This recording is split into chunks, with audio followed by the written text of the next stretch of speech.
করি আলহামদুলিল্লাহ সবাই ভালো আছেন। তো বন্ধুরা, আমি আজকে যে টপিকটা নিয়ে আসছি সেটা হচ্ছে ইমো। আপনারা কিন্তু সবাই জানেন, কিন্তু সবাই কিন্তু ইমো ইউজ করে থাকেন, সবাই থেকে কিন্তু আমরা ইউজ করে থাকি, ইমো ইউজ করে থাকি।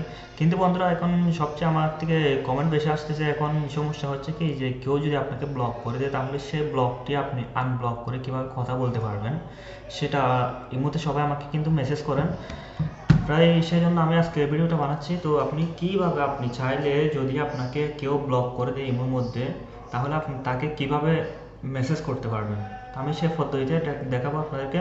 তো বন্ধুরা, শেষ পর্যন্ত আপনারা সবাই আমার ভিডিওটা দেখবেন। তো চলুন বন্ধুরা, কথা না বাড়িয়ে তাহলে সোজা আমরা ইমোর মধ্যে চলে যাই, কাজের মধ্যে চলে যাই। তো বন্ধুরা, এখন আপনারা কিন্তু দেখতে পাচ্ছেন এখানে আমার থেকে দুইটা ইমো আপনারা কিন্তু এখন দেখতে পাচ্ছেন। তো এই দুইটা ইমোর মধ্যে বন্ধুরা, সর্বপ্রথম আমরা কি করব, যে দেখেন আমি প্রথমে অ্যাকাউন্ট খুলে নিয়েছি। দেখেন আমার থেকে এখন ইমো অ্যাকাউন্ট একটা আছে, কিন্তু আমি দ্বিতীয় যে একটা আছে সেটা এখন দেখতে পাচ্ছেন বন্ধুরা, এটার মধ্যে কিন্তু কোনো ইমো নেই আমার কাছে। তো বন্ধুরা, আপনাদের থেকে আমি বলে যাচ্ছি, প্রথমে দুইটা ইমো চালু করতে হবে, অর্থাৎ আপনার যে নাম্বারটা ব্লক করে সেটা কিন্তু অন্য আরেকটা ইমো লাগবে, যে আপনাকে যেটা থেকে ব্লক করেনি। আপনি শুধু এটা 2 মিনিটের জন্য চালু করলে হবে, এর চেয়ে বেশি না। এরপর থেকে আপনি চাইলে মেসেজ করতে পারবেন। তো বন্ধুরা, আমি সর্বপ্রথম দেখেন এই নাম্বারে মনে করেন কেউ আমাকে ব্লক করে দিচ্ছে, আমি যে মনে করেন যে কেউ আমাকে ব্লক করে দিয়েছে, তো আমি ওকে কীভাবে মেসেজ করব, সেই জন্য আপনি যে নতুন ইমোটা চালু করবেন তার ইমোর মধ্যে যাবেন। ইমোর মধ্যে যাওয়ার পর বন্ধুরা, এখানে যে প্লাস আইকন দেখতে পাচ্ছেন, প্লাস আইকনে ক্লিক করবেন। ক্লিক করার পর এখানে বন্ধুরা দেখতে পাবেন ক্রিয়েট গ্রুপ চ্যাট, সেটার মধ্যে অবশ্যই ক্লিক করবেন। ক্লিক করে বন্ধুরা, এখানে যে অপশান আছে, আমি তার আগে একটা জিনিস দেখে দিচ্ছি। দেখেন এখানে আপনার যে ইমোটা আছে, ইমোটা অ্যাড করে নেবেন।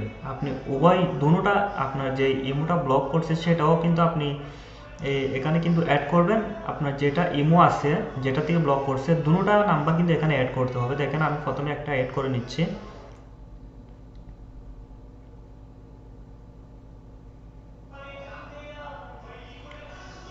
তো দেখেন বন্ধুরা, আমার কিন্তু ইমো কিন্তু অ্যাড হয়ে গেছে, এখন দেখতে পাচ্ছেন। দেখেন আমি দ্বিতীয় ইমোতে যাচ্ছি, এখানে কিন্তু আমার থেকে মেসেজ কিন্তু চলে আসছে, দেখতে পাচ্ছেন আপনারা, ওভার কিন্তু মেসেজ চলে আসছে। তো বন্ধুরা, এখন এই ইমো যেটা আছে সেটার মধ্যে, যেটা নতুন খুলছে সেটার মধ্যে অবশ্যই যাবেন। যাওয়ার পর এখানে যে সেম আইকনে যাবেন, যাওয়ার পর এখানে যে ক্রিয়েট গ্রুপ আছে সেখানের মধ্যে অবশ্যই ক্লিক করবেন। ক্লিক করার পর বন্ধুরা, এখানে যে ইমোটা আছে সেইটা এবং যেটা আপনার আগে যে ব্লক করেছে, যার নাম্বার ব্লক করেছে, যে ব্লক করেছে আপনাকে, সে নাম্বারটা কিন্তু এখানে কি আপনি অ্যাড করতে হবে।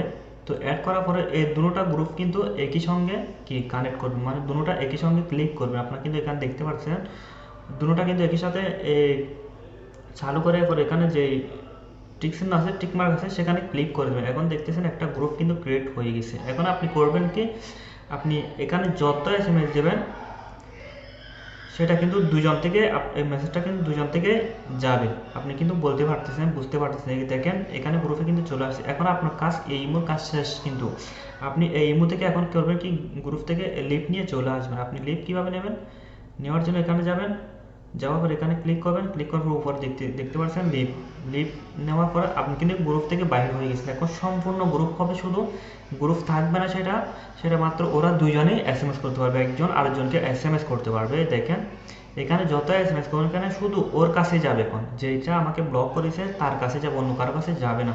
তা আশা করি আপনারা বুঝতে পারছেন বন্ধুরা, এছাড়া অন্য কোনো সিস্টেম নেই এখন বর্তমানে। তো এই পদ্ধতি কিন্তু চাইলে আপনারা কিন্তু আপনাদের যে কাজটা সেটা সেরে নিতে পারেন, কিন্তু এই কাজটা কিন্তু বন্ধুরা কাউকে বিরক্ত করার জন্য আপনারা করবেন না প্লিজ, তার জন্য আমি দায়ী থাকবো না। ওকে বন্ধুরা, ভালো থাকবেন, সুস্থ থাকবেন, আমার সাথে থাকবেন। দেখা হবে নেক্সট ভিডিওতে।